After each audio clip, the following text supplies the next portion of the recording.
Datuk Seri Anwar Ibrahim menegaskan bahawa Sabah serta negeri-negeri lain yang berdepan masalah asas kekal sebagai fokus utama kerajaan dengan pelaksanaan projek akan dipantau secara lebih tegas melalui mesyuarat pemantauan bulanan.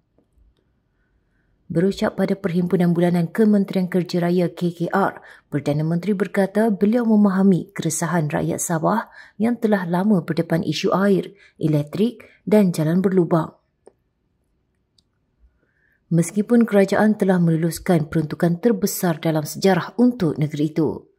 Saya faham rakyat Sabah resah, menteri berganti, kerajaan berganti, Perdana Menteri berganti, tetapi bekalan air tetap belum tersedia. Elektrik belum dipasang, jalan pula berlubang. Mereka masih belum yakin dan saya tidak menyalahkan mereka, katanya di petik media perpaduan.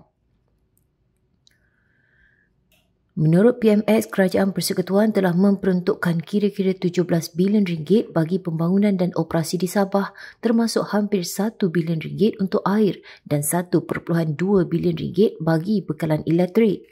Namun beliau yang juga Menteri Kewangan menegaskan bahawa nilai peruntukan tidak bermakna jika pelaksanaan tidak cepat dan berkesan.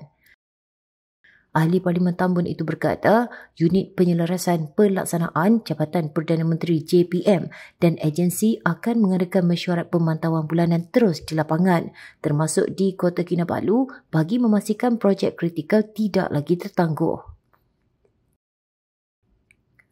Kita akan memantau pelaksanaan program-program ini dan semua menteri juga akan meneliti projek-projek berkenaan. Bagi projek lain yang melibatkan kementerian, unit penyelarasan JPM akan memastikan mesyuarat bulanan diadakan di Kota Kinabalu. Tujuannya adalah untuk menyelesaikan 3 perkara paling penting bagi rakyat, iaitu jalan, elektrik dan bekalan air secepat mungkin, tegasnya lagi. Dalam pada itu, PMX turut menekankan bahawa kestabilan politik sepanjang 3 tahun pentadbiran kerajaan perpaduan adalah faktor penting yang membolehkan kerajaan menumpukan sepenuhnya kepada agenda pembangunan. Kestabilan politik negara harus dimanfaatkan untuk melaksanakan program yang jelas. Saya tidak katakan ia mudah, tetapi walaupun sukar selepas 3 tahun, orang akan mula membuat penilaian, ujarnya.